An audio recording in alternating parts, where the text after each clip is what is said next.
નવ વાગે એટલે જ ખોલાવો ને 9 ક્યારે વાગે 9 વાગે ને 9નો ટકોરો પડે એટલે જ ખોલાવો 9નો ટકોરે જ ખોલાવો 9 ને 5 જ ખોલાવો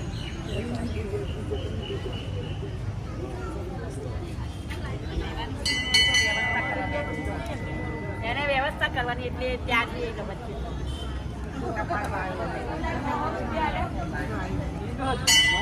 આપણા કશું અમને લાગવગ ચલાવત ના ચાલે હવે વિપુલ ભાઈ